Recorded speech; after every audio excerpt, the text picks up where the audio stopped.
طايل يا ابن اللذينه، كل ده يا اخي تلطعني؟ يا ابيض ساعه يا ابن اللذينه يا طايل. جاي فرحان قوي انت. اهلا طايل بيه نجم النجوم. انا نفسي اعرف تعمل لي نجم على ايه؟ ده احنا كل مكتب كاست بنخش بناخد بيه على قفانا. لا يا ديدا، المره دي غير كل مره يا ديدا. ايه اللي خلاها غير كل مره ان شاء الله؟ يا راجل ده حتى ما بيجيبوناش في اعلام بامبرز يا اخي.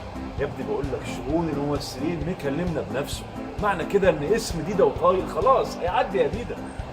بس تفتكر يا طايل ممكن فعلا يجيبوا لنا ادواره ونعمل حاجات حلوه كده ونمثل بجد؟ تفتكر ايه يا ديدا؟ ده الواقع اللي هيحصل. وبعدين انت خلاص بقى عيش دور النجوميه بقى، خلاص بقى. يلا بقى افرد صدرك كده وهات بوسه وندخل على المكتب. بوسه ايه بس؟ عايزين ربنا يكرمنا. خش بس الاول. يلا افرد صدرك كده، فرد الصدر الحلوه بتاعتنا.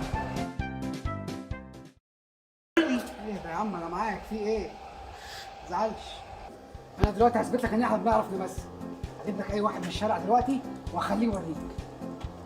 يا استاذ. مين انا؟ تعالى بعد اذنك. خير، في حاجه؟ على فكره احنا ممثلين. ايوه ممثلين. كل ما بنروح في حته وناخد دور مهم بنرجع ياخدوه مننا تاني. يقولوا لنا انتوا نقابيين، نقول لهم لا، يروحوا واخدين الدور مننا. لازم نبقى نقابيين يعني عشان نشتغل ولا ايه؟ لا مش لازم، ان شاء الله يعني هتلاقوا فرصه، ربنا يعوض عليكم. تعالى هنا. ايه ده؟ انت بتقول ايه؟ في ايه بس؟ في صبر؟ اخواته يا ديدا. اكيد انت اللي قتلتها. لا انتوا باين عليكم مجانين ولا ايه؟ امشي. بس في ايه يا عم؟ موضوع التمثيل ده انا مش همثله تاني، انا هشيل التمثيل من دماغي. تصدق وانا كمان؟ اسمك؟ طايل. عندك كام سنة؟ 29. طيب ممكن بروفيل يمين؟ اكيد طبعا. بروفيل شمال؟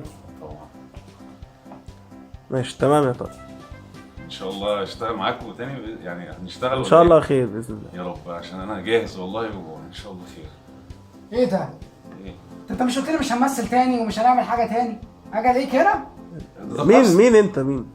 ازيك يا استاذ؟ اهلا. استاذ احمد السقا ده؟ ان شاء الله. طب وسع كده معلش. ممكن اعمل كاست؟ ايه ده يا لمت ولا ايه؟ معلش اعمل كاست. اسمك؟ ديدا. عندك كام سنة؟ 28. بروفيل يمين. ماشي. ده يمين ده برضو. انا اسف معلش بس المسلسل فرحني قوي. بروفيل شمال. ما انا اخدت ماشي. كما كنت. طولك كام سم؟ ايه 170. ماشي شكرا. ماشي. اطلع في المسلسل؟ شكرا اتفضل. ماشي.